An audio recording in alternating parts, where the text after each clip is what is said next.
Bonjour à tous, nous sommes le lundi 2 février 2026 et nos chers amis, le professeur Mohammad Marandi et Larry C. Johnson, sont avec nous.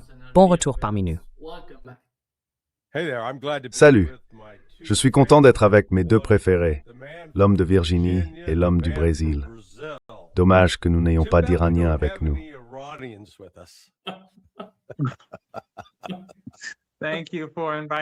Merci de m'avoir invité.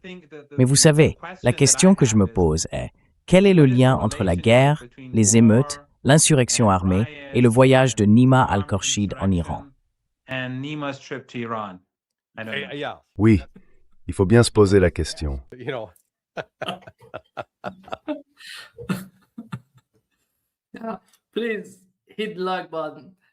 Veuillez cliquer sur le bouton j'aime et nous aider à toucher davantage de personnes. Laisse-moi commencer, Larry, par ce qui se passe. En tenant compte de la politique étrangère des États-Unis en Asie de l'Ouest, près de l'Iran et du Moyen-Orient, quelle est ton évaluation en ce moment précis de l'escalade et du renforcement militaire autour de l'Iran, ainsi que de cette rhétorique actuelle, où d'un côté, il y a des négociations, et de l'autre, une attaque pourrait survenir à tout moment. Quelle est ton évaluation?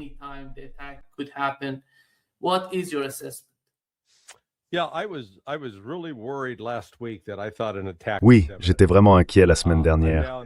Je pensais qu'une attaque était imminente.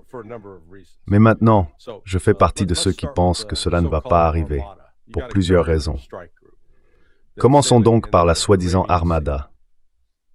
Il y a un groupe aéronaval qui navigue dans la mer d'Arabie, mais il reste à environ 1000 milles des côtes. Maintenant, s'ils veulent attaquer l'Iran, avec quoi vont-ils le faire? Des missiles de croisière Tomahawk. Devine quelle est la portée d'un missile de croisière? 1000 milles. Ils peuvent peut-être l'étendre un peu s'ils n'ont pas une grosse ogive, peut-être jusqu'à 1500. Tout à coup, le but affiché est « Oh, il faut détruire tous les sites de missiles balistiques de l'Iran ». Mais depuis leur position en mer, ils ne peuvent même pas atteindre un tiers du chemin jusqu'à Téhéran. Voilà donc le premier problème. Et ils en ont un autre.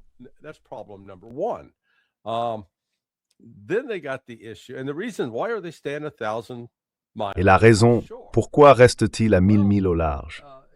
Eh bien, parce que j'ai eu une dispute avec un ami à moi qui est commandant des Navy SEAL. C'est lui qui a mis en place la base flottante dans le golfe Persique en 1987, pendant les opérations d'escorte des pétroliers et le conflit Iran-Irak, tout cet épisode-là. J'ai donc récemment écrit un article où j'exposais toutes les raisons pour lesquelles je pensais que les navires allaient rencontrer des problèmes. Et il m'a dit « Oh, tu ne sais pas de quoi tu parles, parce que ces missiles ne peuvent pas atteindre les navires. » Je lui ai répondu « Mec, je ne parle pas des missiles. Mais premièrement, reconnaissons que l'Iran possède des missiles manœuvrables. Tu as raison de dire que si un porte-avions se déplace à 30 nœuds et qu'on lui tire un missile conventionnel, il peut être difficile de toucher le navire.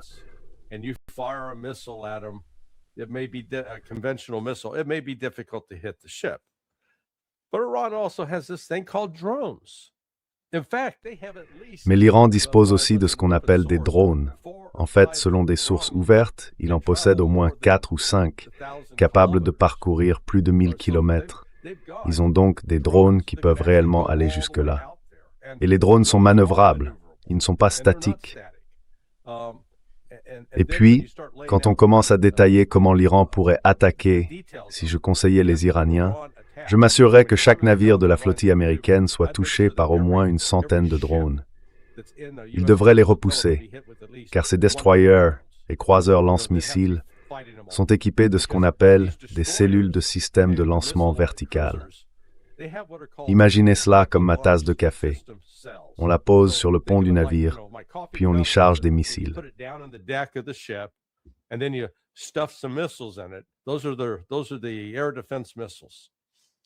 Ce sont les missiles de défense aérienne. Eh bien, on les tire. Et c'est pas aussi simple que de dire « D'accord, allez, apportez-moi un autre. On recharge. » Oh non. Un génie, il y a des années, a décidé « Mettons en place un système où le navire doit retourner au port et où il faut une grue spéciale pour les recharger. En d'autres termes, si ces navires se retrouvent dans une situation critique, ils ne transportent qu'entre 50 et 100 de ces missiles. Et ils en tirent 2 ou 3 contre chaque cible entrante. Donc faites le calcul. Disons qu'ils ont 100 missiles.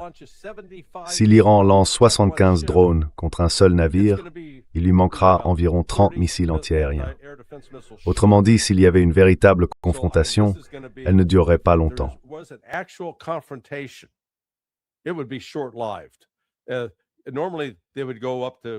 Normalement, ils iraient jusqu'au port de Bahreïn pour se rééquiper, mais l'Iran va fermer le détroit d'Ormuz, donc ça ne va pas très bien fonctionner. Ils doivent donc naviguer jusqu'à Diego Garcia. De la côte iranienne à Diego Garcia, c'est environ un voyage de 3 jours. Donc vous voyez, je pense qu'ils n'ont vraiment commencé à réfléchir sérieusement à tout ça qu'une fois plongés dans les détails, en examinant ceci et cela, et qui se sont dit, tiens, on va avoir une puissance assez limitée. Et puis quand ils ont fini par s'en rendre compte, enfin, je pense qu'ils ont finalement obtenu des données satellites. Je suppose un peu, mais je suis assez sûr que c'est le cas.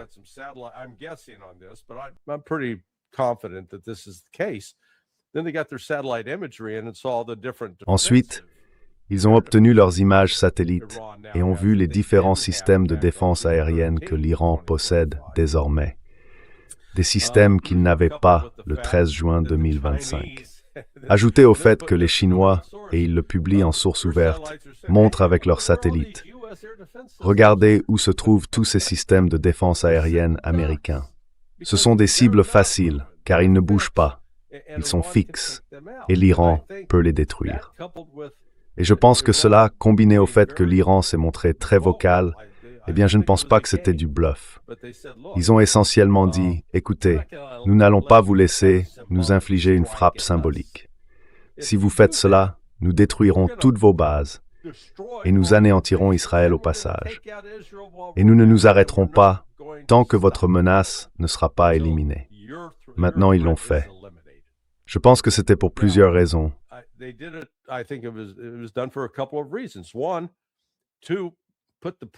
Premièrement, pour mettre les pays du Golfe Persique en garde. Et, si vous continuez à jouer le jeu des Américains, vous allez en payer le prix, parce que nous n'allons pas rester là à encaisser seuls les coups. Deuxièmement, pour terrifier les Chinois, les Malaisiens et les Indonésiens, tous ces pays asiatiques qui dépendent du pétrole du Golfe Persique, afin qu'ils comprennent que, si nous n'intervenons pas et ne faisons rien, la situation pourrait devenir vraiment catastrophique. Donc, si l'on met tout cela ensemble, les États-Unis montrent leurs muscles, mais ils ne sont pas encore en position de réellement lancer ou mener une attaque. Et s'ils le faisaient, les conséquences pour les États-Unis, eh bien, il est assez approprié qu'ils appellent cela une armada. Souvenez-vous de ce qui est arrivé à l'armada espagnole. Nous avons un professeur de littérature. Ryder Square pourrait probablement recommander un livre à ce sujet.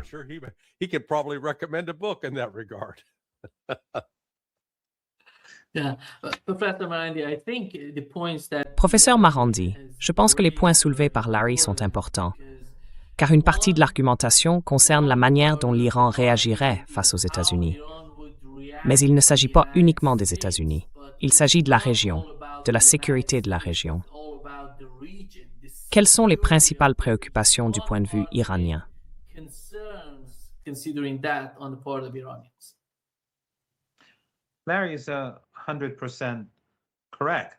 Larry a tout à fait raison. Le problème pour les Iraniens, c'est qu'ils doivent s'assurer que ce chapitre de confrontation prenne fin.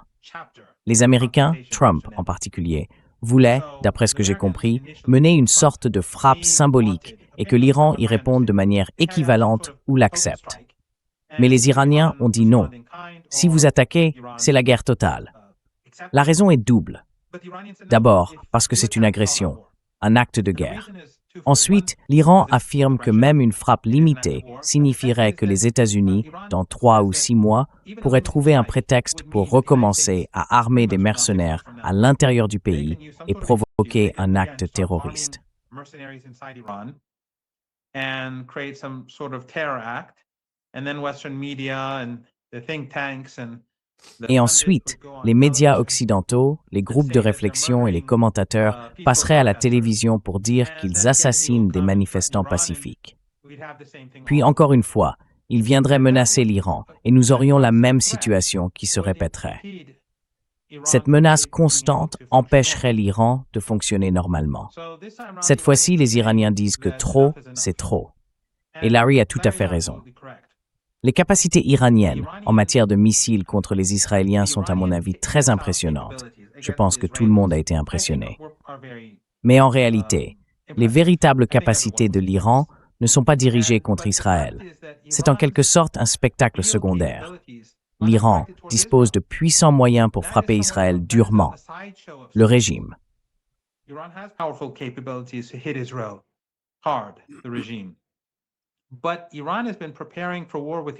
Mais l'Iran se prépare à la guerre contre les États-Unis depuis 2 décennies et demie. Depuis le 11 septembre, à l'époque du moment unipolaire où les États-Unis encerclaient l'Iran, ils ont pris l'Afghanistan, pris l'Irak, établi une base en Asie centrale. Les Iraniens ont eu le sentiment qu'une attaque américaine était presque inévitable. Ils ont donc commencé à se préparer avec des bases souterraines et d'autres installations de ce type. De petits hors-bords, de petits sous-marins, des torpilles, des bases souterraines abritant des centaines de milliers de drones et de missiles. Ce ne sont pas des missiles à longue portée, car ils n'en ont pas besoin. Ils peuvent détruire n'importe quelle cible dans le Golfe Persique et de l'autre côté du Golfe Persique sans recourir à des missiles à longue portée, car la situation n'est pas comparable à celle de la Palestine.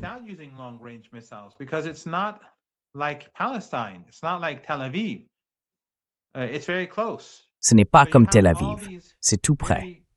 Donc, il y a tous ces missiles et drones facilement manœuvrables qui peuvent être tirés n'importe où. Et bien sûr, l'Iran dispose aussi de missiles mer-sol. Beaucoup d'entre eux ont été déployés le long de la côte du Golfe Persique au cours des dernières semaines pour envoyer un message aux Américains.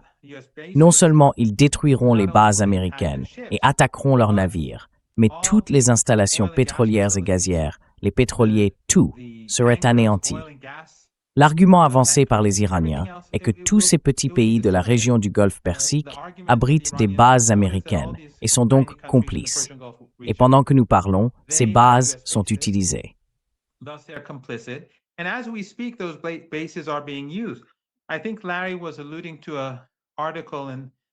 Je pense que Larry faisait allusion à un article des médias chinois que j'ai également tweeté, où ils utilisaient des images satellites, évidemment provenant de sources chinoises, montrant qu'au Qatar, au Koweït, à Bahreïn et ailleurs, les États-Unis déployaient des systèmes antiaériens. Donc tous ces pays coopèrent avec les États-Unis. Ils peuvent dire qu'ils sont neutres et non impliqués, mais les Iraniens ne l'accepteront pas. En cas de conflit, la véritable capacité iranienne est en réalité dirigée contre les États-Unis. La puissance de feu de l'Iran est bien supérieure à ce que nous avons vu contre Israël, même si, à l'époque, l'Iran n'était pas préparé. Vous savez, il y a eu une attaque éclair.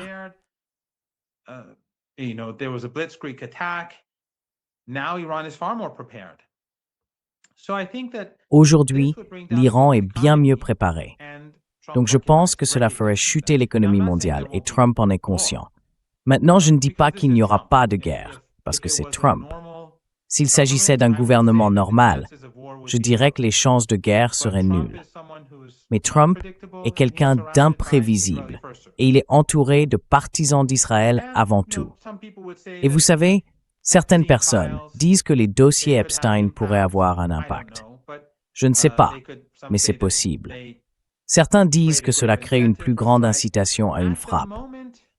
En ce moment, j'ai le sentiment que ce que Larry dit est exact. Qu'à l'heure actuelle, les Américains, le gouvernement des États-Unis, ne veulent pas s'engager dans un conflit militaire. Mais l'Iran, les forces armées iraniennes, à l'heure où nous parlons, est en un état d'alerte maximale.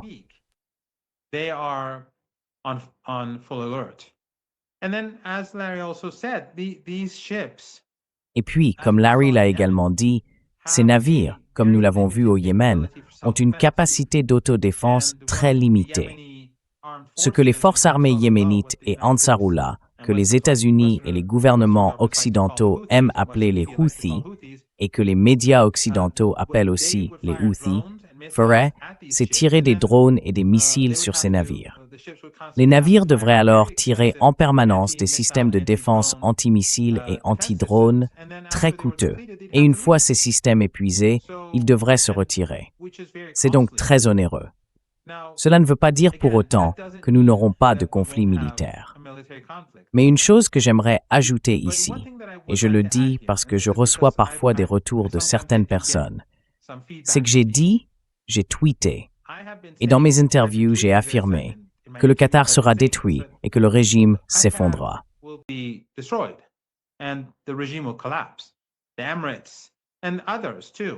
Les Émirats et d'autres aussi. Mais cela ne veut pas dire que je veux que cela arrive.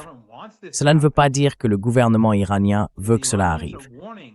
Les Iraniens avertissent, et moi aussi j'avertis, ces gens qu'il est dans leur intérêt et dans celui du gouvernement américain de ne pas s'engager sur cette voie, car voici ce qui se produira.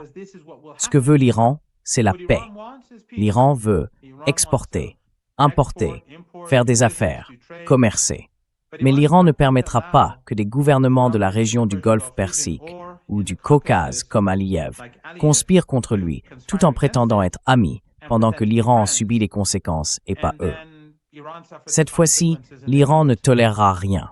Ce sera une lutte pour la survie. Ce sera une guerre existentielle. L'Iran ne retiendra aucun coup. Il ira jusqu'au bout.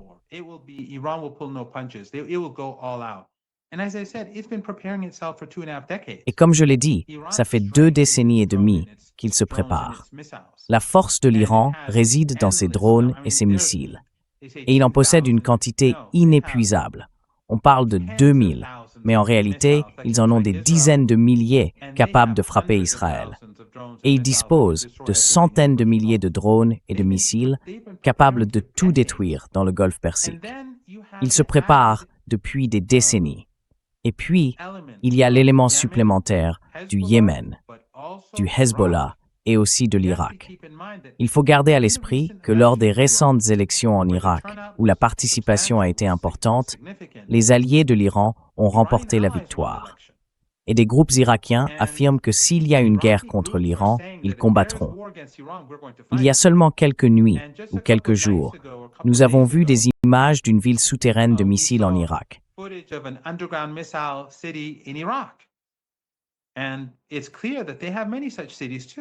Et il est clair qu'ils ont eux aussi de nombreuses villes de ce type. C'est donc un nouvel élément d'une guerre régionale, car le dirigeant, l'ayatollah Khamenei, a déclaré que cette fois, s'il y a une guerre entre l'Iran et les États-Unis, ce sera une guerre régionale. Imaginez donc le Yémen, avec une population très nombreuse qui se prépare à la guerre. Vous avez l'Irak, qui compte une population immense. La population de l'Irak est, je crois, d'environ 45 à 47 millions d'habitants. Ce n'est pas l'Irak d'il y a 3 ou 4 décennies, celui qui a été brisé lorsque les États-Unis l'ont envahi. C'est un Irak dont les forces armées sont composées d'hommes qui ont combattu Daesh, qui ont des alliés à Téhéran et qui se préparent à une guerre régionale.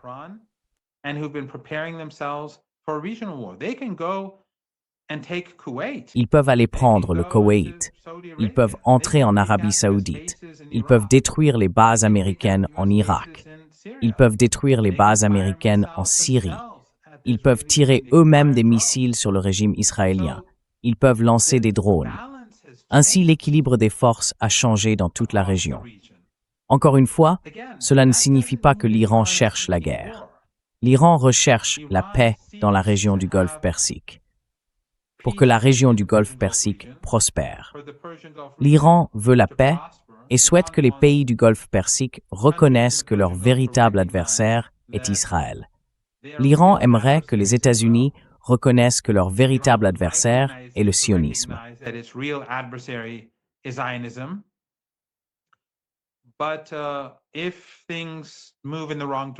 Mais si les choses évoluent dans la mauvaise direction, les Iraniens se sont préparés. Comme je l'ai dit, ils se préparent depuis 2 décennies et demie à ce moment. Ce serait dévastateur pour tout le monde. La guerre est horrible, mais c'est un peu comme pendant la guerre froide entre les États-Unis et l'Union soviétique, quand j'étais à l'école et que nous lisions, même enfants, à propos de la destruction mutuelle assurée. Ce que l'Iran peut faire aux exportations de pétrole et de gaz de toute la région de l'Asie occidentale et du Caucase détruirait l'économie mondiale. Certains amis américains m'ont demandé, et le fait que les États-Unis soient autosuffisants en pétrole, cela ne changera rien.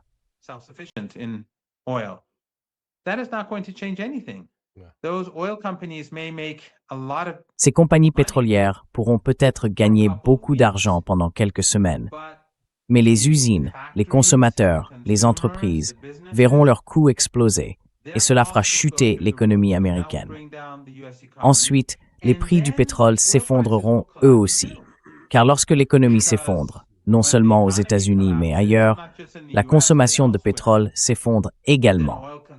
Quand l'économie mondiale s'écroule, une situation se crée qui nous affecte tous, où que nous soyons sur cette planète. Et alors, imaginez les dizaines de millions de personnes qui se mettront en mouvement, probablement en direction des lieux vers lesquels elles se sont traditionnellement déplacées, l'Amérique du Nord, l'Europe occidentale, même si leur situation y serait tout aussi mauvaise qu'ailleurs.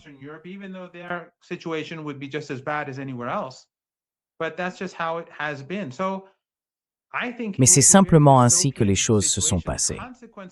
Je pense que ce serait une situation très dystopique. Les conséquences d'un conflit entre l'Iran et les États-Unis dans la région du Golfe Persique seraient, à mon avis, bien plus graves que ce que nous voyons en Ukraine. À moins, bien sûr, que la guerre en Ukraine ne devienne incontrôlable, ce dont Larry, d'autres, toi et moi avons déjà discuté par le passé. Ce qui pourrait potentiellement se produire et ce que nous redoutions pendant l'administration Biden. Mais en l'état actuel des choses, un conflit entre l'Iran et les États-Unis aurait des conséquences bien plus dramatiques et douloureuses pour le monde entier que la guerre en Ukraine.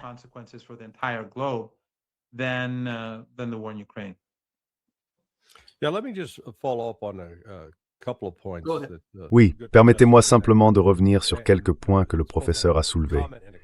C'est à la fois un commentaire et une question. D'après ce que je comprends, la population chiite en Arabie Saoudite, aux Émirats et je crois au Qatar, constitue en réalité la majorité, ou du moins une part importante, et elle est gouvernée par des sunnites. Au sein de l'islam, il existe une différence entre sunnites et chiites. Et les chiites ont toujours été traités un peu comme des parias. Est-ce exact dans le Golfe Persique?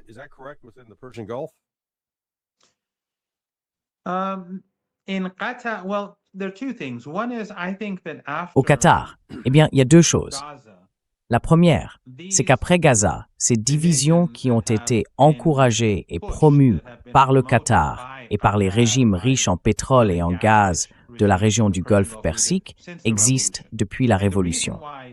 La raison pour laquelle nous avons eu cette division chiite-sunnite vient essentiellement de la Révolution. Ces dictatures familiales arabes voulaient contenir la révolution parce qu'elles cherchaient à préserver leur pouvoir. Elles ont donc commencé à soutenir le wahhabisme et le salafisme en particulier. L'idéologie du salafisme et du wahhabisme n'était pas répandue avant les années 1970 dans le monde islamique. Mais l'argent du pétrole, et plus tard celui du gaz, a beaucoup contribué à provoquer un changement, car il construisait des mosquées et des centres, et disposait de milliards et de milliards de dollars.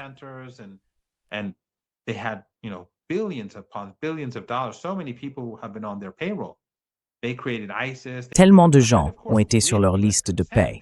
Ils ont créé Daesh. Ils ont créé Al-Qaïda, bien sûr, avec le consentement des États-Unis et dans le cadre de l'OTAN et de la politique américaine.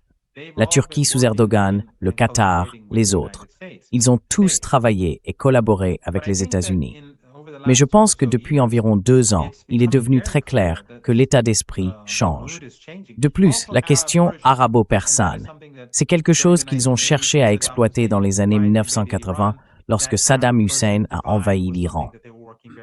Après que l'Iran a aidé l'Irak contre Daesh, La relation entre les deux pays a évolué de manière spectaculaire. On peut le constater quand on va en Irak, car avant Daesh, lorsque j'y allais, il y avait toujours de la tension, beaucoup de tension.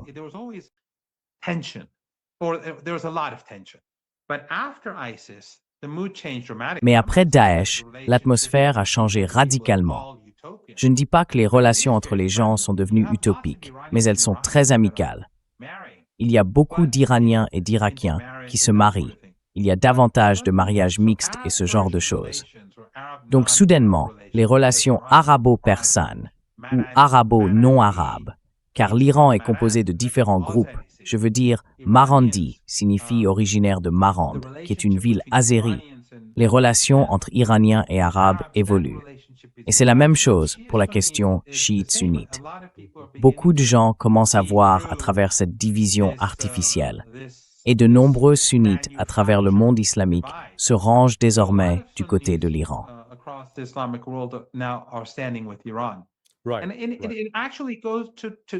Et cela concerne en fait les chrétiens, cela concerne les juifs. Je veux dire, même au cours des dernières semaines, nous avons vu cette immense campagne de propagande contre l'Iran et les personnes qui défendaient l'Iran n'étaient pas des Iraniens, parce que l'Iran n'avait pas d'Internet.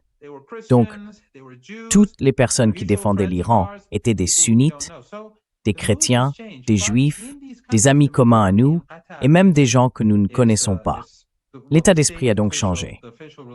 Mais dans ces pays, la majorité au Qatar est, la religion officielle de l'État est le wahhabisme. Car la mosquée centrale là-bas est la mosquée Muhammad ibn Abdul Wahhab. L'Arabie Saoudite, les Émirats et le Qatar sont des pays à majorité sunnite. Bahreïn est chiite et le Koweït compte une importante minorité chiite.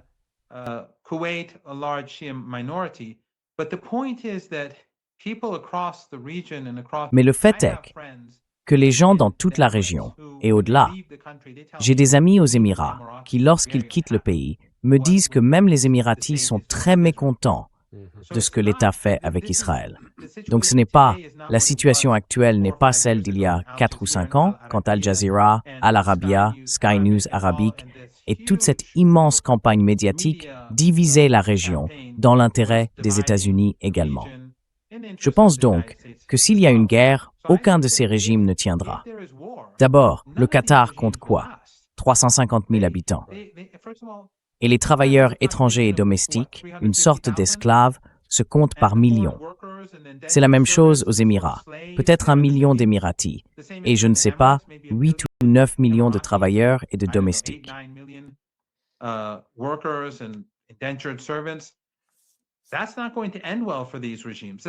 Cela ne va pas bien se terminer pour ces régimes.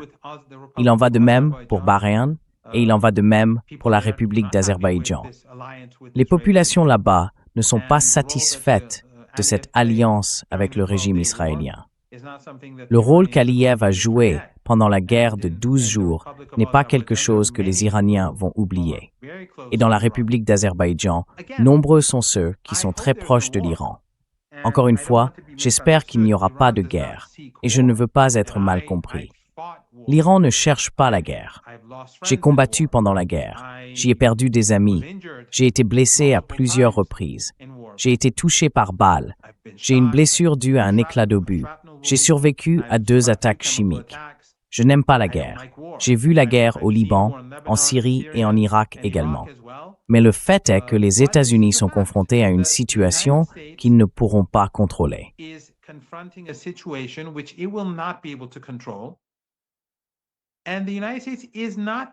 Et les États-Unis ne sont plus ceux des années 1990, lorsqu'ils étaient l'hyperpuissance et pouvaient faire ce qu'ils voulaient.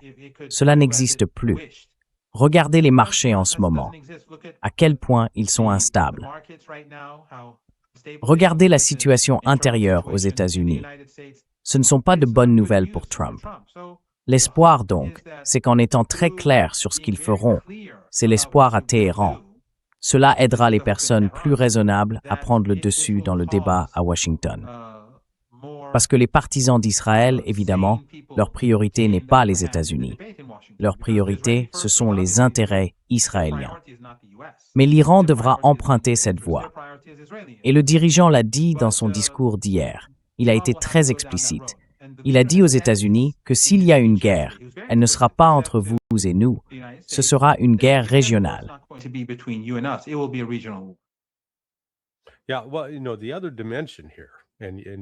Oui, eh bien, vous savez, l'autre dimension ici, et vous l'avez évoqué, et je sais qu'Alistair Cook et moi avons récemment insisté sur ce point dans nos écrits, c'est que tout cela concerne la fin de l'hégémonie économique des États-Unis.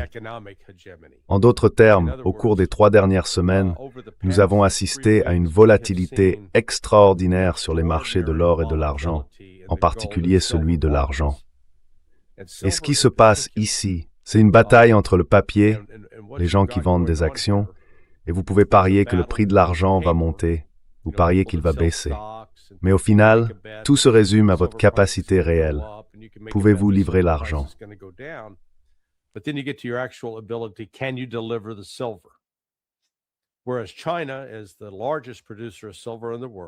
Alors que la Chine est le plus grand producteur d'argent au monde, elle en est aussi le plus grand consommateur pour l'industrie, les batteries, les véhicules électriques, et ainsi de suite.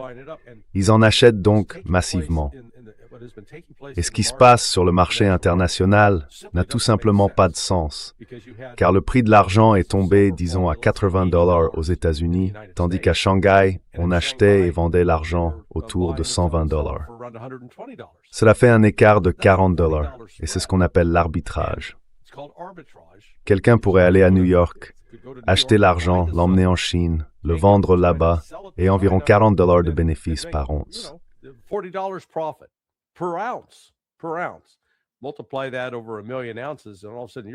Multipliez cela par plus d'1 million d'onces, et tout à coup, on parle de grosses sommes d'argent. Donc cela se poursuit, et il semble qu'il y ait eu une manipulation directe du marché aux États-Unis pour tenter de freiner ce phénomène. Maintenant, dans ce contexte, Scott Bessent, le secrétaire au Trésor, continue de parler de la Chine en des termes moqueurs, disant que nous allons les maîtriser, que nous allons leur montrer quoi faire. Pendant ce temps, les chiffres réels pour 2025 montrent que la Chine a simplement réorienté son économie en se disant « Très bien, nous n'allons plus traîner avec les États-Unis. » Voyez les choses ainsi.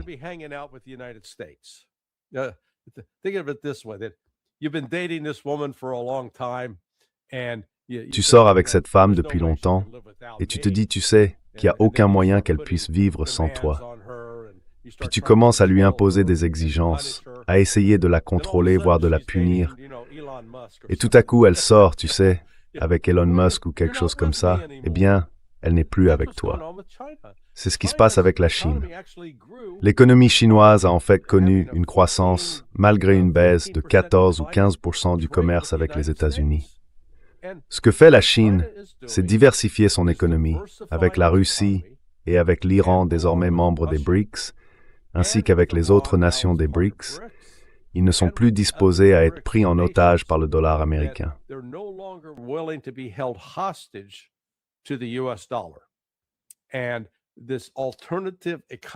Et cette économie alternative, elle se développe et elle se développe rapidement. C'est l'une des choses que les États-Unis essaient de contrôler. Je pense que c'est un autre facteur Wall qui freine une attaque américaine contre l'Iran.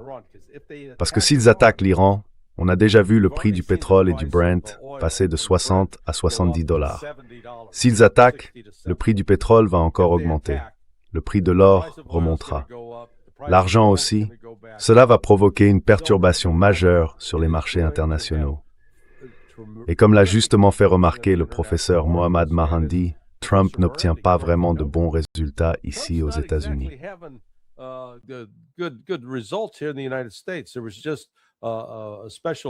Il y a eu récemment une élection partielle au Texas pour remplacer un membre de la Chambre des représentants, un siège détenu depuis longtemps par les républicains. Regardez les démocrates maintenant. Les républicains ont en gros une voix d'avance à la Chambre des représentants. Et ils continuent avec tout ce discours optimiste sur la bonne santé de l'économie. L'économie ne va pas si bien. Oui, le marché boursier se porte bien. Si vous avez investi en bourse, vous avez gagné un peu d'argent. Mais l'inflation, le prix que les gens payent pour le steak haché, les œufs, le pain, augmente. Oui, le pétrole, le prix de l'essence a baissé. Mais la principale préoccupation des Américains, c'est l'économie. Et Trump n'a pas été capable d'expliquer en quoi attaquer l'Iran allait améliorer le revenu de tout le monde aux États-Unis.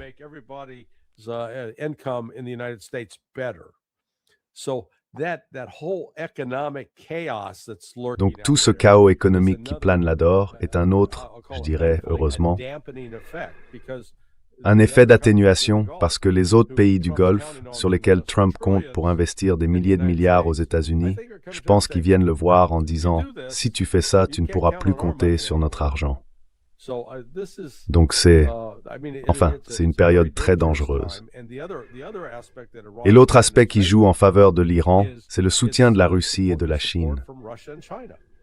C'est quelque chose que, en partie, l'Iran était responsable en juin, je dirais, parce qu'il avait rejeté certaines offres d'aide de la Russie et de la Chine.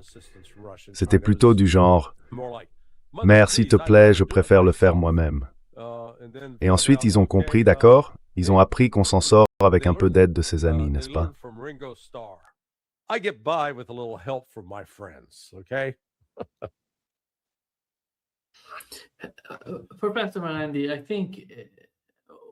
Professeur Marandi, je pense que nous savons, du moins au cours des 3 dernières semaines, comment tout fonctionne. Ce qui se passait ici en Iran a été exagéré, ou d'une certaine manière mal informé ou désinformé à l'extérieur de l'Iran, dans le but de présenter le gouvernement iranien comme un château de cartes, suggérant que si les États-Unis intervenaient et attaquaient l'Iran, tout s'effondrerait. En regardant ce qui s'est passé, et compte tenu de l'expérience acquise par les médias et le gouvernement iranien, pensez-vous que l'Iran a un plan pour contrer cela?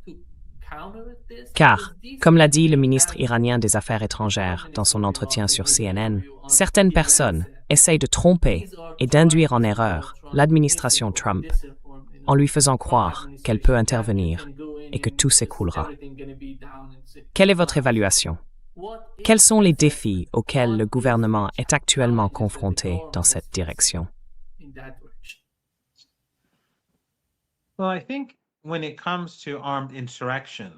Eh bien, je pense que lorsqu'il s'agit d'insurrection armée, malgré les absurdités venant de l'Occident et des médias occidentaux à propos de dizaines ou de centaines de milliers de personnes tuées et ce genre de choses, il est clair que l'Iran est très fort. Nous savons maintenant, après que le secrétaire américain au Trésor a parlé à Davos et déclaré qu'il avait fait chuter la monnaie iranienne, qu'il s'agissait d'un complot prémédité. Oui, faire chuter la monnaie pour que les gens descendent dans la rue. Et ils l'ont fait en petit nombre. Il n'y a pas eu d'arrestation, pas de problème, pas de véritable harcèlement. Mais ensuite, au 3e jour, soudainement, il y a eu ces très grands groupes ou un grand nombre d'émeutiers bien entraînés à travers le pays.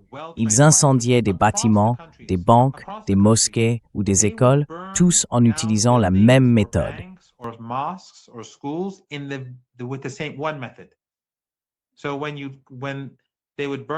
Ainsi, lorsqu'ils ont incendié un bâtiment, disons dans le nord-est de l'Iran, à Mashhad, c'était presque identique à la manière dont ils l'avaient fait à Kermanshah. Il était évident qu'ils avaient été formés d'une certaine façon. Ensuite, on a vu quelque chose de très similaire au modèle utilisé 3 ans plus tôt, après la mort de Mahsa Amini. Les médias persans en Occident mentaient en affirmant qu'elle avait été battue à mort, et beaucoup de gens l'ont cru au début, jusqu'à la diffusion des images. Mais à l'époque déjà, ces émeutiers étaient intervenus.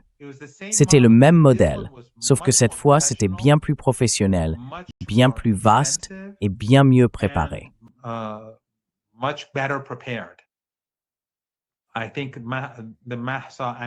Je pense que l'affaire Mahsa Amini n'était pas quelque chose de prémédité, donc ils ont décidé d'intervenir. Mais celle-ci était planifiée à l'avance, bien plus vaste. Le secrétaire américain au Trésor a fait chuter le rial d'environ 30%, puis ces événements ont eu lieu. Presque tout s'est passé les 9 et 10 janvier, puis cela s'est terminé. Ces gens essayaient, ils ont tué 350 policiers et agents de sécurité, ce qui est extraordinaire. Ils ont tué beaucoup de civils. Les images existent. Et surtout, ces soi-disant experts et commentateurs de l'Iran dans les médias occidentaux disent « Oh, ce sont tous des manifestants pacifiques ». Mais le Mossad lui-même n'est pas de cet avis. But the Mossad itself begs to differ. In fact, the former head of the CIA, En fait, l'ancien chef de la CIA, dans son tweet, a déclaré que le Mossad était sur le terrain. Je crois que c'était hier ou avant-hier qu'il a également affirmé que les États-Unis soutenaient et aidaient les émeutiers. Et bien sûr, le Mossad a publié un communiqué en persan. La chaîne israélienne 14 a rapporté que les Israéliens avaient apporté des armes. L'idée, c'est qu'ils ont fait ce qu'ils pouvaient. Mais il était évident qu'ils n'avaient aucune chance de déstabiliser l'Iran. Ensuite, nous avons vu les manifestations anti-émeutes et pro-constitution du 12, après les violences des 9 et 10, lorsque des gens dans tout le pays sont sortis par millions, rien qu'à Téhéran, des millions.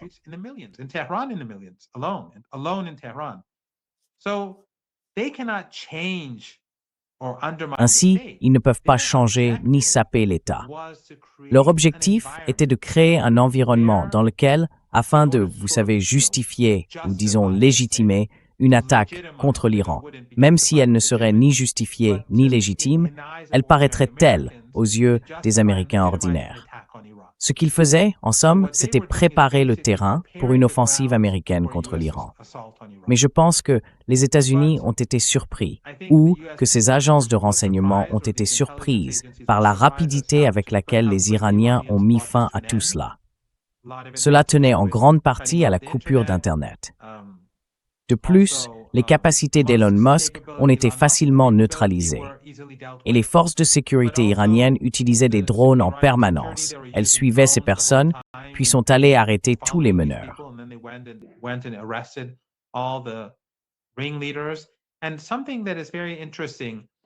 Quelque chose que je pense que vos téléspectateurs devraient savoir, car c'est dangereux pour tout le monde, c'est que, dans le cas de certaines de ces personnes, ce que les agences de renseignement occidentales et le Mossad ont fait, c'est les approcher en ligne. Ils ont recueilli des informations à leur sujet, leurs échanges, leurs photos, ou par exemple, leur participation à des fêtes à Téhéran et ailleurs. Ils faisaient des choses illégales ou immorales, des choses qui seraient humiliantes pour leur famille si elles devenaient publiques. Et ensuite, ils étaient recrutés. Un peu comme de petits Epstein, si je puis dire.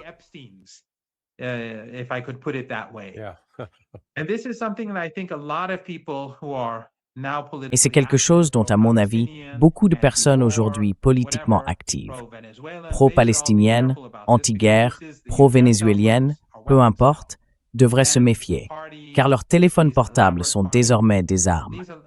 Et ces fêtes somptueuses qu'ils organisent à Téhéran, qui, saints d'esprit, dépenseraient autant d'argent pour inviter des centaines de personnes, dépenser des sommes folles juste pour le plaisir. Il y a des objectifs derrière ce genre de choses. Mais en tout cas, ils ont rapidement arrêté ces gens, les meneurs, ceux qui n'ont pas été tués dans la rue pendant les fusillades. Et tout s'est terminé bien plus vite que ce que ces agences prévoyaient. C'est ce que je pense.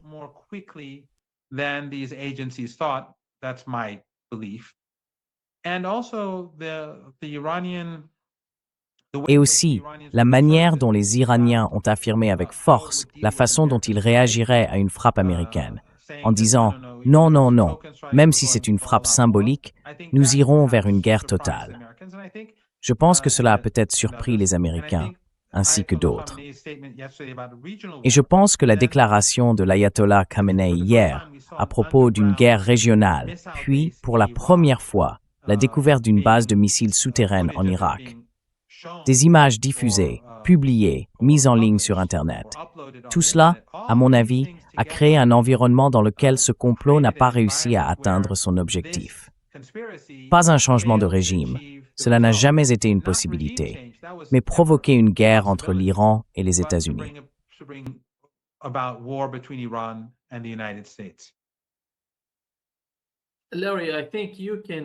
Larry, je pense que tu peux nous donner ton point de vue sur ce qui se passait dans l'esprit des médias grand public aux États-Unis à cette époque et sur la manière dont ils ont essayé de convaincre l'administration Trump que tout était prêt pour intervenir et passer à l'action.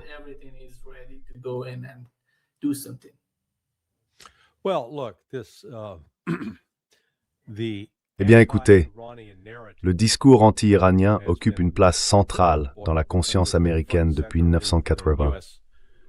Je me souviens, bon sang, on parle d'il y a 46 ans. Je venais tout juste de commencer à l'American University et je me rappelle quand l'ambassade a été prise d'assaut.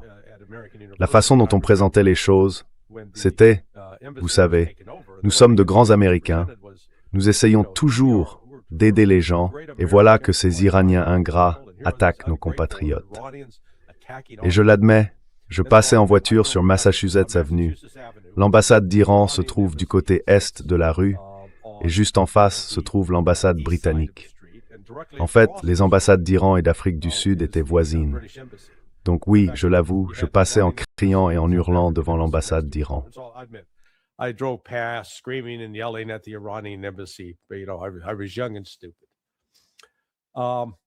J'étais jeune et stupide. Les mensonges qui ont été intégrés dans le récit, et il y a 30, 25 ans, j'en étais peut-être moi-même coupable. Parce qu'on entend toujours, eh bien, l'Iran est le principal sponsor du terrorisme. Alors j'entendais ça sans cesse, et j'ai fini par me dire, d'accord, regardons les chiffres réels. Vous savez, l'une des grandes plaintes, c'est que l'Iran a ses groupes par procuration, le Hamas et le Hezbollah, et qu'ils tuent des Israéliens. On en ressort avec l'idée qu'ils ont tué des milliers d'Israéliens.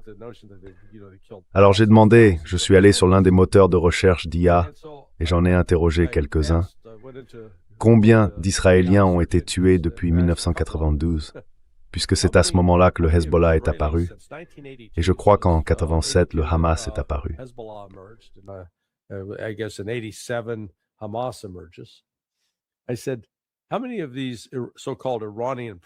J'ai dit combien de ces soi-disant groupes mandataires iraniens, combien d'Israéliens ont été tués par des attaques menées par eux. 46 ans, moins de 5000. Maintenant, je ne veux pas minimiser la mort de 5000 personnes. Cependant, nous avons appris vendredi dernier que les FDI ont finalement admis, oui, nous avons tué plus de 70 000 Palestiniens. Et ensuite, si nous devons utiliser le critère selon lequel l'Iran est mauvais parce qu'il a des mandataires et que ces mandataires commettent tout ce terrorisme, très bien, utilisons le même critère des mandataires. Appliquons-le aux États-Unis. L'Irak a été un mandataire des États-Unis pour déclencher la guerre contre l'Iran.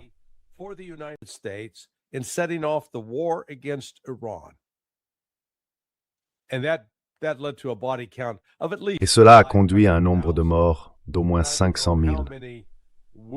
Je ne sais pas combien ont été blessés, probablement des millions.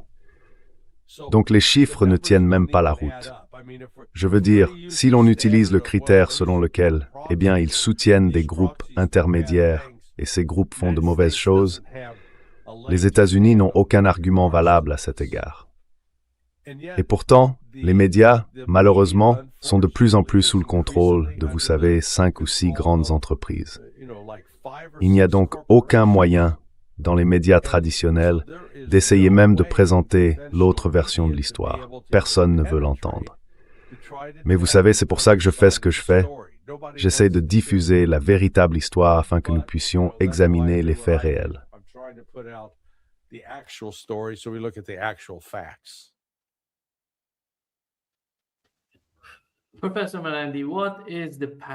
Professeur Marandi, quel est le chemin à suivre? Nous savons que des négociations indirectes semblent avoir commencé par l'intermédiaire du Qatar ou d'autres pays, qu'ils essayent de faire passer des messages entre les Iraniens et les Américains. Quelle est la politique? Va-t-elle rester la même? Cherche-t-il à comprendre la complexité de la région, à convaincre les autres? Car après tout, nous savons d'après l'expérience que nous avons eue en Ukraine, chaque fois, il fallait expliquer encore et encore à l'administration Trump la réalité de ce qui se passait. Je pense que l'Iran traverse un processus similaire. Pensez-vous que l'Iran vit actuellement le même type de processus que la Russie?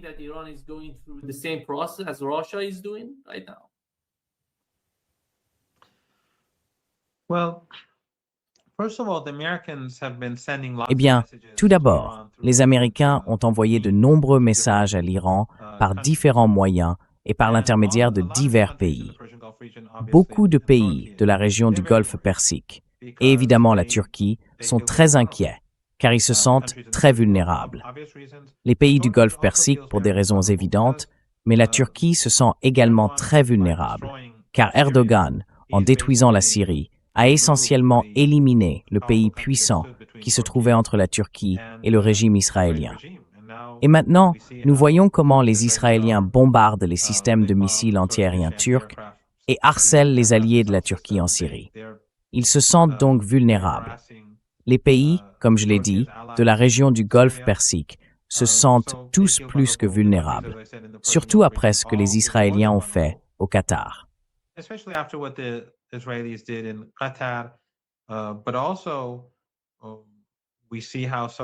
Mais nous voyons aussi comment l'Arabie saoudite s'est retournée contre les Émirats, et ils sont très inquiets. Les Saoudiens ont remarqué les discussions sur le Grand Israël qui incluraient d'importantes portions de ce qui est aujourd'hui l'Arabie saoudite. L'ambiance a donc changé, et ces pays sont très préoccupés. Ils réagissent évidemment, mais en même temps, comme je l'ai dit, ils sont complices, car ils permettent aux Américains d'utiliser leurs bases pour agir contre l'Iran en ce moment même. Ils ont peur, mais ils ne diront toujours pas aux Américains de partir ou d'arrêter leurs opérations sur ces bases. Je pense toutefois que certains des échanges commencent à porter leurs fruits.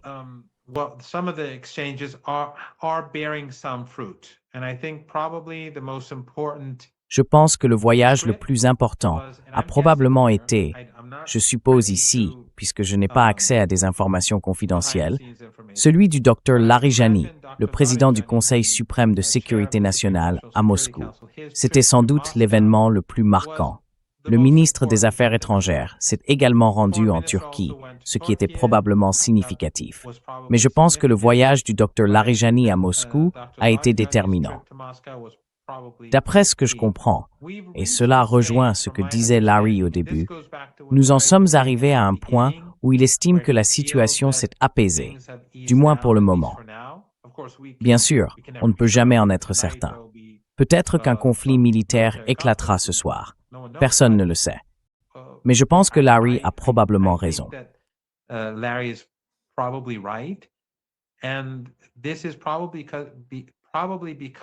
cela est probablement dû au tweet publié par le Dr Larijani, le président du Conseil suprême de sécurité nationale.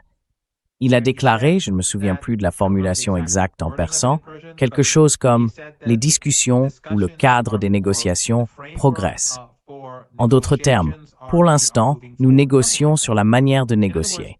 Il n'y a pas de négociation en cours à proprement parler, mais nous négocions sur le fait de négocier. Par ailleurs, une information est sortie aujourd'hui, plutôt comme une note de bas de page. Le vice-ministre politique, je crois te l'avoir envoyé, Nima, si je ne me trompe pas, le vice-président du Conseil suprême de sécurité nationale, a déclaré que l'Iran n'enverrait pas d'uranium enrichi à l'étranger. Je pense donc que cela s'inscrit dans une tendance plus large, où les Iraniens jouent la carte de la fermeté.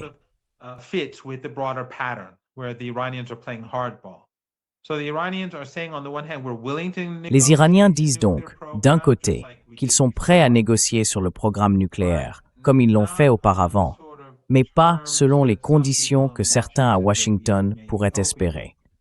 Si les États-Unis reconnaissent le droit de l'Iran à l'enrichissement, à disposer d'un programme nucléaire pacifique, alors nous pouvons discuter.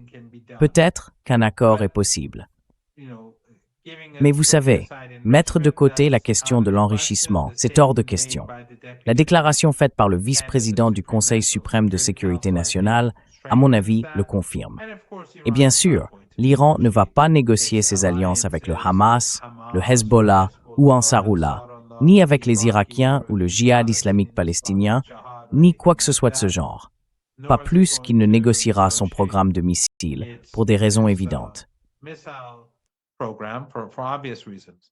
So the Iranians, the way I see it. Donc, les Iraniens, à mon avis, encore une fois, c'est juste ma façon de voir les choses. Je ne dis pas que je sais ce qui se passe en coulisses, mais à mon sens, Trump cherche peut-être une porte de sortie. Les Iraniens lui offrent un moyen de reculer sans une grande humiliation, afin que nous n'en arrivions pas à une guerre. Cependant, les Iraniens ne vont pas lui accorder de concessions après ce qu'il a fait ces dernières semaines. Cela n'arrivera pas.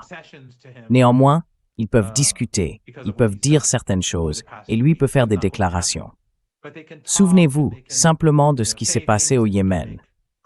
Trump est arrivé en disant « Nous allons détruire Ansarullah, les Yéménites, ou ceux qu'ils appellent les Houthis. » Et le secrétaire à la guerre, comme on l'appelle maintenant, a déclaré qu'il allait raser le Yémen et mettre ce peuple à genoux.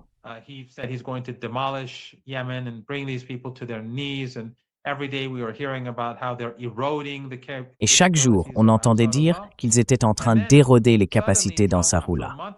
Puis soudain, après un mois environ, Trump est sorti en disant « Ils se sont rendus, ils ont capitulé, ils sont à genoux, donc nous mettons fin à cela. » Mais il s'est avéré qu'il n'avait rien cédé, et il est simplement parti. Alors si c'est ce qu'il compte faire, les Iraniens lui ouvriront la voie pour cela. Car encore une fois, bien que les Iraniens soient prêts pour la guerre, et la récente déclaration sur l'uranium enrichi renforce l'idée que l'Iran se prépare à un conflit, l'Iran ne veut pas de guerre. L'Iran ne veut pas de conflit. L'Iran veut la paix, la sécurité et la stabilité dans la région du Golfe Persique, car l'instabilité nuit à tout le monde.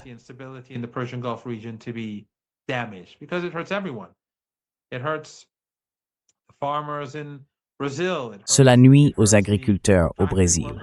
Cela nuit aux ouvriers d'usines en Afrique du Sud. Cela nuit à tout le monde. Cela va dévaster l'économie mondiale pendant de très nombreuses années, y compris notre propre économie.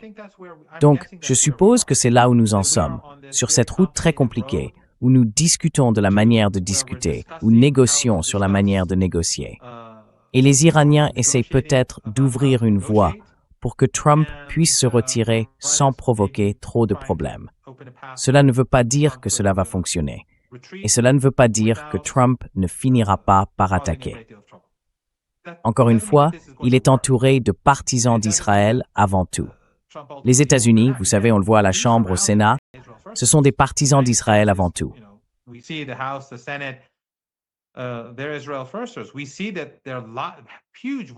Nous voyons qu'il y a beaucoup de voix fortes à travers le pays qui s'y opposent. De jeunes Juifs ont voté pour un maire à New York, qu'il soit bon ou mauvais. Mais cela montre simplement que l'état d'esprit des jeunes Juifs n'est pas le même que celui des néoconservateurs et des sionistes, et que de nombreuses personnes à droite, des figures majeures comme Tucker Carlson, Candace Owens, Steve Bannon, et bien sûr, parmi les libéraux et la gauche, eh bien, l'ambiance a changé. Mais à Washington, à la Maison-Blanche, au Sénat, à la Chambre, c'est un tout autre monde. Nous ne pouvons donc pas simplement dire que l'état d'esprit aux États-Unis empêchera la guerre. Ce n'est pas le cas. Nous sommes dans une situation très complexe. Cela pourrait aller dans un sens ou dans l'autre. Il faudra attendre et voir.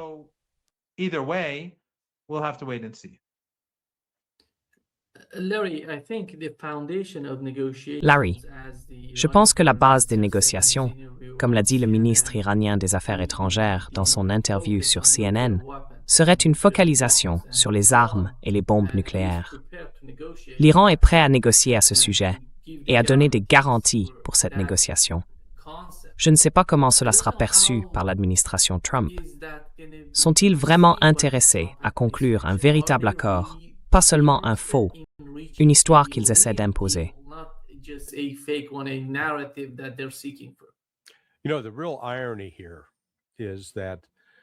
Tu sais, la véritable ironie ici, c'est que si le JCPOA était resté en vigueur, premièrement, il y aurait eu des garanties claires qu'il n'y avait pas d'armes nucléaires en Iran, et l'Occident aurait en réalité conservé davantage de leviers sur l'Iran. Maintenant, ce qui s'est passé, c'est qu'avec la fin du JCPOA, la Russie et la Chine ont toutes deux déclaré les sanctions automatiques, oubliez ça. Non, nous ne ferons pas ça. C'est fini. Parce que désormais, l'Iran est en partenariat avec eux dans le cadre des BRICS.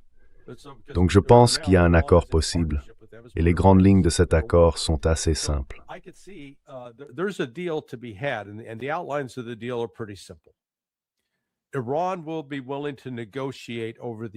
L'Iran serait disposé à négocier sur le niveau d'enrichissement qu'il effectue dans le pays et à fournir des garanties avec la Russie et la Chine comme garants. Je ne pense pas que l'Iran ferait confiance à l'AIEA seul, donc il chercherait probablement un arrangement impliquant la Russie et la Chine. En échange de cela, la vérification que l'Iran ne possède pas et ne construit pas d'armes nucléaires, les sanctions seraient levées.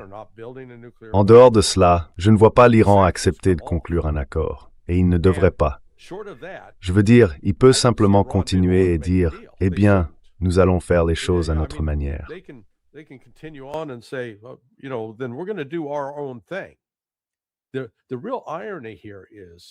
La véritable ironie ici, l'autre ironie, c'est que si les États-Unis avaient attaqué l'Iran, cela aurait, je pense, renforcé les voix en Iran qui affirment depuis le début « Regardez, nous devons avoir la bombe. Si nous en avions une, cela n'arriverait pas. » Je pense que cela aurait finalement poussé cet argument jusqu'au point où l'ayatollah Khamenei aurait pu dire « Vous savez, je reconnais que notre tentative de respecter la loi islamique en ce qui concerne ces armes terribles met en réalité notre République islamique en danger.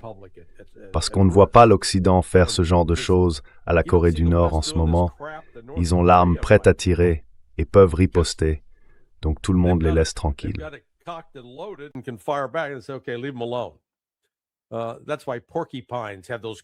C'est pour cela que les porcs épics ont ces piquants qui se dressent. On les regarde et on se dit « D'accord, laissons-le tranquille, on ne va pas manger ça. » Ce que je vois se produire ici, comme l'a souligné le professeur Marandi, c'est que la situation reste très dangereuse. Et cela ne veut pas dire qu'il n'y aura pas quelques fous autour de Trump qui pourraient finir par le convaincre un jour de lancer une attaque. Mais si les États-Unis faisaient cela, je dirais que cela marquerait la fin de la présidence Trump, car il n'y a aucun moyen pour les États-Unis de l'emporter dans ce conflit. Ce serait un autre moment du type « déclarer la victoire et battre en retraite en mer Rouge »,« Oh, les Houthis ont capitulé » ou « Oh, l'Iran a capitulé ». Et l'Iran sera là, se demandant de quoi il parle.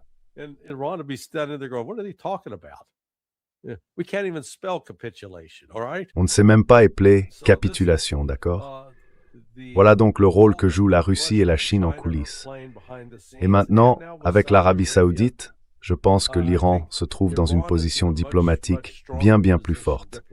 Et comme l'a dit Ali Larijani, eh bien nous sommes ouverts aux négociations, mais nous n'allons pas négocier avec un pistolet sur la tempe. Non. Cela doit reposer sur le respect mutuel, et vous savez, sans aucune trahison. Parce que la dernière fois que vous avez dit vouloir vous asseoir pour discuter, vous avez utilisé cela, puis vous nous avez attaqués. Et vous savez, je peux comprendre pourquoi les autorités iraniennes seraient réticentes à faire confiance à quoi que ce soit que disent les États-Unis.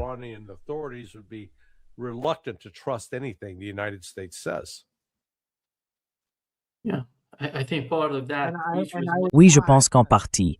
Désolé, juste avant que tu poses la question. J'ajouterai le cessez-le-feu à Gaza et le cessez-le-feu au Liban, parce que le cessez-le-feu à Gaza est celui de Trump. Mais il n'y a pas de cessez-le-feu. D'accord. Chaque jour, ils massacrent des Palestiniens. Ils massacrent des familles. Les médias occidentaux détournent le regard, et les gouvernements occidentaux détournent le regard.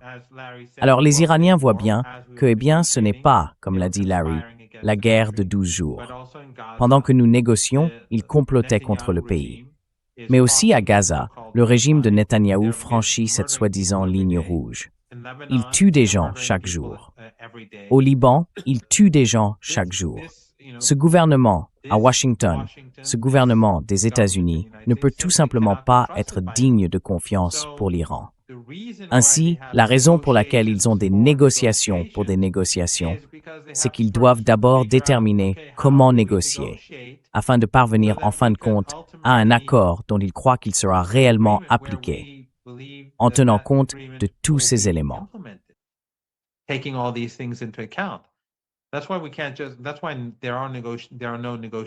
C'est pourquoi il n'y a pas de négociations en ce moment, parce que ces négociations ne mèneraient à rien.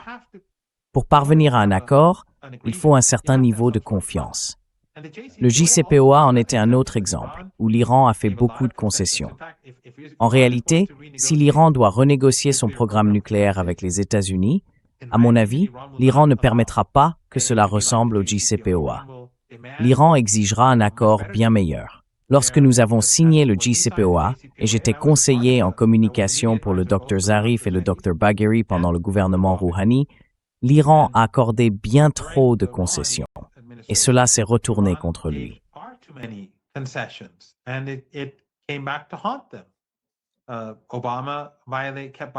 Obama n'a cessé de violer l'accord, puis Trump, bien sûr, l'a déchiré, sans en subir les conséquences. Et lorsque Bagheri a négocié, il a essayé de corriger cela. Ils étaient presque parvenus à un accord. Puis il y a eu les élections de mi-mandat, et ensuite les émeutes en Iran, qui, encore une fois, étaient manifestement dirigées par les services de renseignement occidentaux après la mort de Mahsa Amini.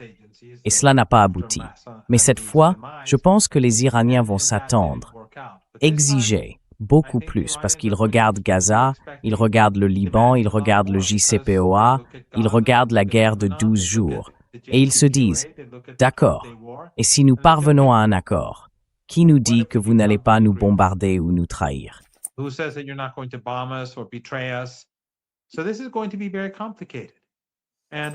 Donc, cela va être très compliqué. Je pense que ça va prendre beaucoup de temps, et il se peut qu'aucune conclusion vraiment concluante n'en ressorte. Par conséquent, nous pourrions encore connaître des conflits. C'est pourquoi je pense que les Iraniens vont continuer à renforcer leurs capacités. Les Irakiens vont renforcer les leurs, les Yéménites, le Hezbollah et d'autres aussi. Ils vont tous se préparer de plus en plus à une période dangereuse à venir. Mais le monde a changé. Tout comme les États-Unis ne sont plus ceux d'il y a 20 ou 30 ans. La Russie, la Chine, les BRICS et le reste du monde ne sont plus les mêmes non plus.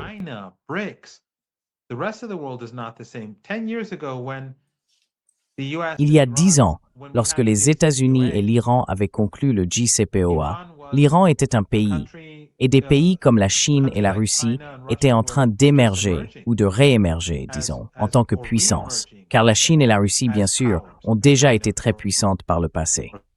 La Chine, tout au long de sa longue histoire, a connu de nombreux hauts et bas. Il en va de même pour l'Iran, et il en va de même pour la Russie. Mais en tout cas, la Chine et la Russie aujourd'hui, entre autres, et l'Iran aujourd'hui, sont bien plus fortes qu'elles ne l'étaient à l'époque. Le monde a donc changé, et les États-Unis doivent désormais faire face à cette réalité. Ils doivent composer avec le fait que l'Iran est beaucoup plus puissant, et que ses amis, alliés et partenaires régionaux le sont également bien davantage qu'il y a 10 ou 15 ans.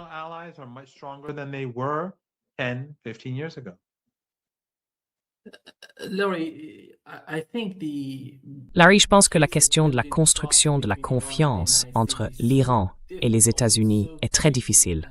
C'est vraiment délicat. Et pas seulement à cause de ce que le professeur Marandi a dit à propos de Gaza, du Liban et de tout cela, mais aussi à cause du facteur israélien. Chaque fois que les États-Unis discutent avec l'Iran, ils doivent passer par Israël. Nous savons que demain, Steve Whitcomb se rendra en Israël pour parler avec Netanyahou. C'est un facteur différent si on le compare à ce qui se passe entre la Russie et les États-Unis en Ukraine, car il n'y a pas de facteur israélien là-bas. Mais ici, dans le cas de l'Iran, le facteur israélien influence directement la politique étrangère américaine et l'administration Trump. Comment vois-tu cela? Penses-tu qu'à chaque fois qu'ils négocient avec l'Iran, ils doivent parler avec Netanyahou, le convaincre que tout ce qu'ils font préservera les intérêts d'Israël? Quelle est ta compréhension de cette situation?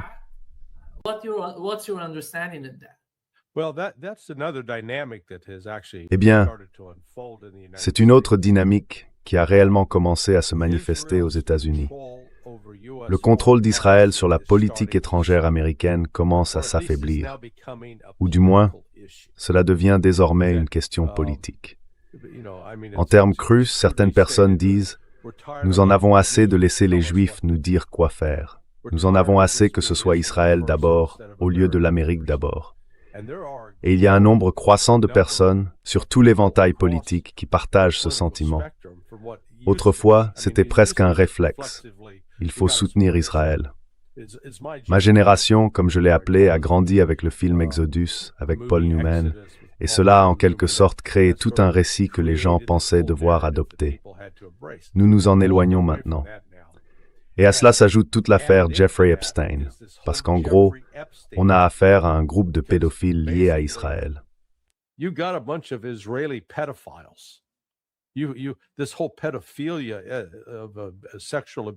Toute cette histoire de pédophilie et d'abus sexuels sur des enfants, il y aurait, selon certains, un fort élément juif là-dedans. Et les gens disent « Oh, tu es antisémite ». Écoutez, je ne fais que traiter les faits. Vous savez, l'Église catholique a eu ses propres problèmes de déviance sexuelle, et cela a été largement révélé. Cela ne veut pas dire qu'on est anti-catholique quand on le souligne.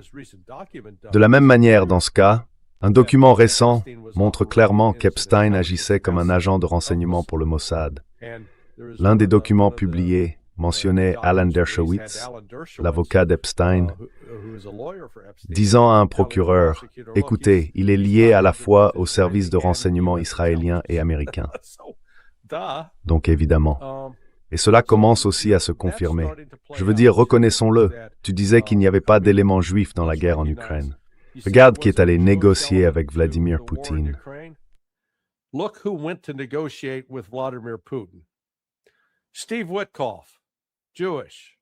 Jared Kushner. Steve Witkoff, juif. Jared Kushner, juif. Grunbaum, juif. Qui tire les ficelles pour Donald Trump? Susie Wiles. Elle a dirigé la campagne présidentielle de Bibi Netanyahou. Donc toute cette mentalité pro-sioniste, elle est présente aussi du côté de l'Ukraine. Et il y a une colère ou un ressentiment croissant dirigé contre cette manipulation par les sionistes. On l'a vu l'autre jour, ce clone sur TikTok a dit « Si tu utilises le terme sioniste, mec, c'est antisémite et ils vont te faire taire. » Et tu sais, ils peuvent s'en tirer comme ça un moment, mais ensuite les gens commencent à dire « Tant pis, tu vas pas me punir simplement pour décrire ce qui se passe. » Donc tu vois, on a l'ordre traditionnel, ou pour le dire en termes de Star Wars, il y a une perturbation dans la force.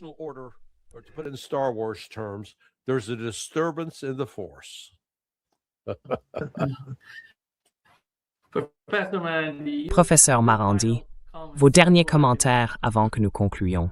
Je pense que c'est assez évident, la même chose, la même question que j'ai posée à Larry. Vous savez, je pense que c'est très clair.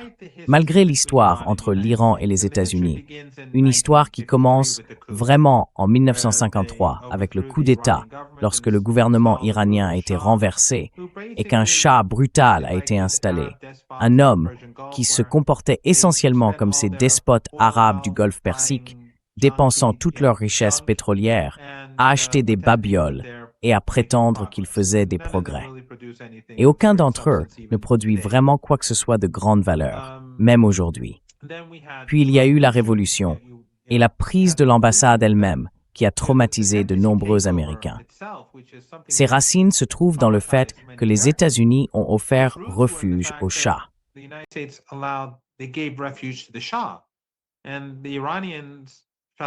Et les Iraniens pensaient d'abord que le Shah était un meurtrier de masse. Il avait tué des milliers de personnes dans les rues lors de manifestations véritablement pacifiques. Rien à voir avec les absurdités dont l'Occident parle aujourd'hui. Mais aussi, les gens ici en Iran craignaient qu'il y ait un autre coup d'État, comme en 1953, et que l'ambassade des États-Unis travaille à saper le pays. Alors, les étudiants ont pris l'ambassade par peur de voir l'histoire se répéter.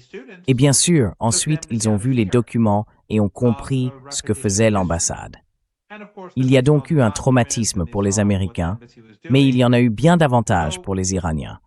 Et ensuite, la guerre de Saddam, à laquelle Larry a fait allusion, le rôle des États-Unis, les armes chimiques et tout cela.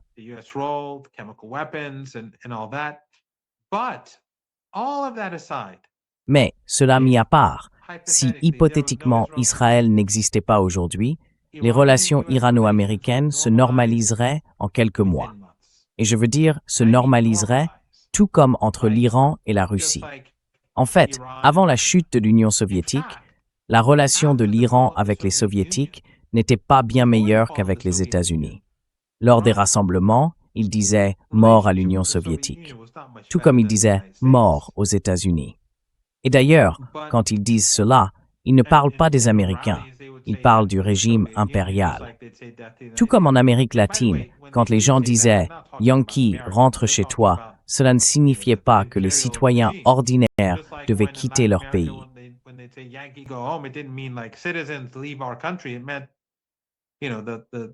Cela signifiait, vous savez, l'État. Cela signifiait la CIA. Cela signifiait la fin de l'hégémonie. Mais lorsque l'Union soviétique s'est effondrée, non pas parce qu'elle s'est divisée en différents pays, mais parce que la manière dont Moscou se comportait a changé. Elle n'avait plus les ambitions impériales dans notre région qu'elle avait auparavant. La relation entre l'Iran et la Russie a évolué et elle n'a cessé de croître. Et puis bien sûr, après l'Ukraine, elle s'est développée beaucoup plus rapidement. Aujourd'hui, les deux pays sont très proches et jamais dans l'histoire des relations entre l'Iran et la Russie, celles-ci n'ont été aussi bonnes qu'elles le sont aujourd'hui.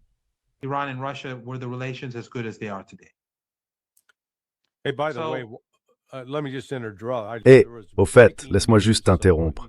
Il y a une nouvelle de dernière minute. Les chaînes israéliennes 12 et 15 annoncent toutes deux qu'Aragchi et Witkoff vont se rencontrer à Istanbul vendredi. Oui.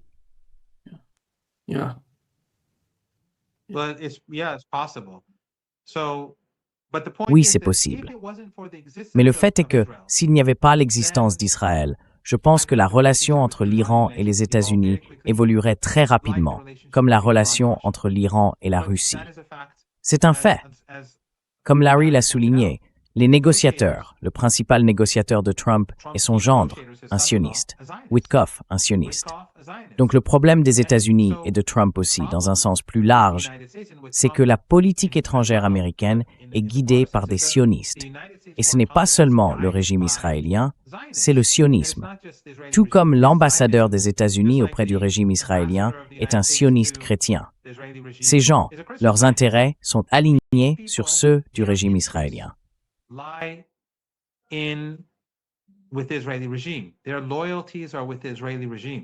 Leurs loyautés vont au régime israélien. Le régime israélien peut commettre des massacres, il peut commettre un génocide. Cela leur est indifférent. Leur idéologie absurde le permet. Ces sionistes croient que le Christ soutient le génocide. Les chrétiens du monde entier, tout comme les musulmans du monde entier, sont sous le choc. Mais cette secte voit le monde d'une manière très différente. Le problème, c'est donc Israël, pas l'Iran, ni les États-Unis. Il n'y a pas de division entre chrétiens et musulmans. Nous entretenons d'excellentes relations avec le Brésil, nous entretenons d'excellentes relations avec la Russie. Ce sont des pays chrétiens.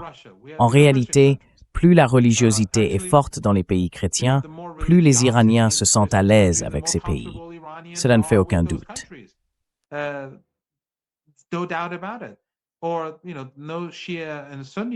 Ou vous savez, pas de division chiite-sunnite. Sur le plan culturel, la Turquie et Erdogan, malheureusement, poussent le pays dans une autre direction, mais espérons qu'il échouera. Traditionnellement, la Turquie n'a jamais été un pays salafiste, wahhabite ou takfiri. Elle ne l'est toujours pas. Elle possède une forte tradition soufie, très proche des traditions chiites iraniennes. Ainsi, lorsque des Turcs viennent en Iran ou que des Iraniens vont en Turquie, ils se sentent très à l'aise. Beaucoup de ces clivages, de ces divisions, sont artificiels. Et si vous avez remarqué, depuis que le régime israélien est devenu méprisé parmi de nombreux juifs, chrétiens, musulmans et autres en Occident, on observe un nouveau mouvement visant à susciter la haine envers les musulmans. C'est très clair de quoi il s'agit.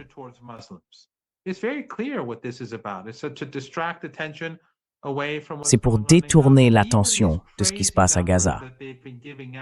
Même ces chiffres insensés qu'ils ont donnés à propos de l'Iran, les médias occidentaux, les mêmes médias occidentaux qui restent maintenant silencieux sur ce qui s'est passé à Gaza ces derniers jours, ces chiffres délirants de 5 000, 10 000, 20 000, 50 000, 100 000, 200 000 personnes.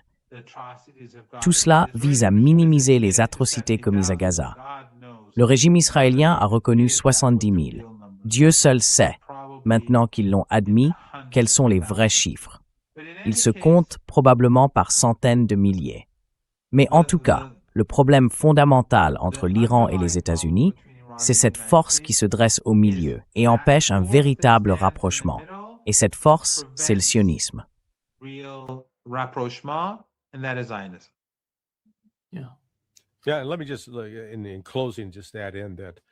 Oui, permettez-moi simplement, pour conclure, d'ajouter que, malheureusement, en Occident, on confond la République islamique d'Iran avec un groupe de salafistes ou de wahhabites. Vous savez, l'idéologie extrême qui existe du côté sunnite n'a pas pénétré et ne fait pas partie de la théologie chiite.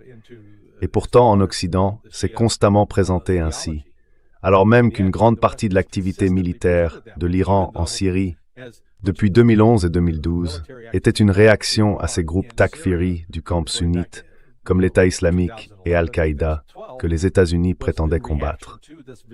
En réalité, cela aurait dû être une alliance naturelle entre les États-Unis et l'Iran pour les détruire. Mais malheureusement, du côté de la CIA, ils ont trouvé trop d'occasions où ils voulaient utiliser ces mêmes groupes terroristes à d'autres fins néfastes.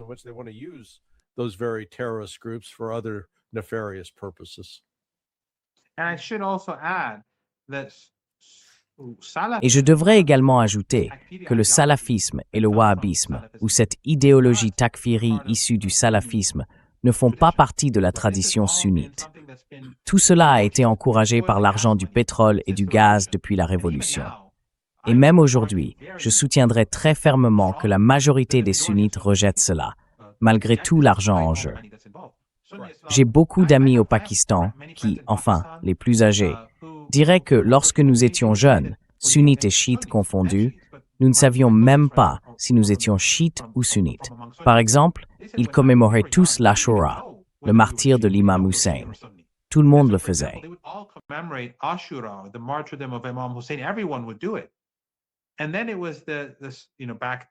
Et puis à l'époque, c'était surtout de l'argent saoudien. Aujourd'hui, Mohammed Ben Salman s'en est en quelque sorte éloigné, et c'est le Qatar qui a repris le flambeau. Mais tout cet argent affluait, et bien sûr, beaucoup de ces pays n'avaient pas eux-mêmes beaucoup de ressources. Les États-Unis y ont joué un rôle central. Nous avons vu comment les États-Unis utilisaient ces groupes contre l'Union soviétique, puis contre la Syrie, la Libye, et ainsi de suite. Boko Haram et tous les autres viennent des mêmes racines. C'étaient les services de renseignement occidentaux, alliés à des dictatures familiales qui cherchaient à préserver leur régime. En diffusant cette culture et cette idéologie de la haine et en les finançant massivement, ils maintenaient les problèmes loin de leur propre territoire.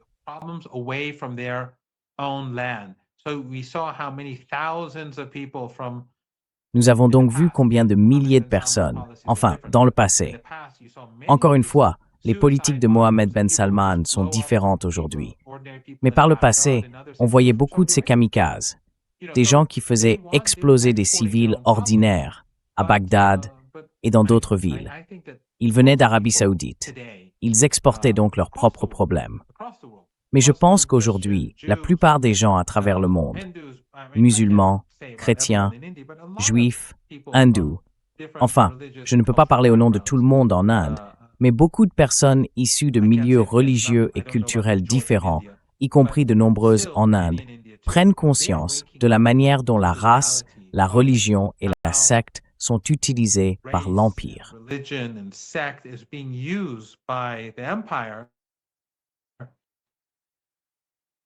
C'est figé? Ah, il est de retour. Problème de connexion Internet. Internet glitch.